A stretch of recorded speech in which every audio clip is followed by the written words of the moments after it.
All இது வந்து Wednesday morning.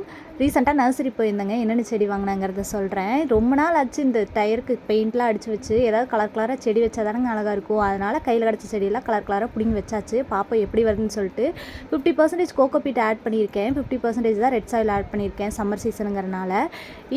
மொத்தமாகவே 300 ருபீஸ் தாங்க ஆச்சு நர்சரி போய் வாங்கின செடி. என்னென்ன வாங்கினேங்கிறத சொல்கிறேன். இது வந்து வல்லாரைக்கீரை நாட்டு வல்லாரை 45 ருபீஸ்க்கு வாங்கியிருந்தேன். அண்ட் இது வந்து பேபி சன்ரோஸ். இது நிறைய பேர் கேட்டுட்டு இருந்தீங்க. இப்போதைக்கு எனக்கு மட்டும் ஒரு 3 செடி வாங்கிட்டு வந்திருந்தேன். ஒன்று வந்து 37 ருபீஸ்ன்ட்டு நல்ல ஒரு பெரிய செடி. இது ரூட்டெல்லாம் வந்து வெளியே வர மாதிரி இருந்தது. ரொம்ப சூப்பராக இருந்தது, ஹெல்த்தியாக. ஸோ அதில் ஒரு 3 செடி இருக்கட்டும் அப்படின்னு சொல்லி வாங்கியிருந்தேன். அதுக்கப்புறம் பிங்க் கலர் டிசம்பர் பிளான்ட் 45 ருபீஸ்ன்னு சொல்லியிருந்தாங்க. இதுவுமே நல்ல ஒரு ஹெல்த்தியான பிளான்ட்டு. பிங்க் கலர் எங்கிட்ட இல்லை, ஸோ அதனால் அதை வந்து வாங்கியிருந்தேன். அதுக்கப்புறம் சந்திரமுல்லை பிளான்ட் வந்து 45 ருபீஸ்க்கு வந்து வாங்கியிருந்தேன். இதுவுமே நல்ல ஒரு பெரிய பிளான்ட்டாக வச்சுருந்தாங்க. அதுக்கப்புறம் அமிர்த சஞ்சீவி பிளான்ட், இது ஒரு ஹெர்பல் பிளான்ட் 45 ருபீஸ்க்கு வாங்கியிருந்தேன். இதுக்கு மேலே ஏதாவது டீட்டெயில் வேணும்னா லாங் வீடியோவில் போட்டு தரேன்.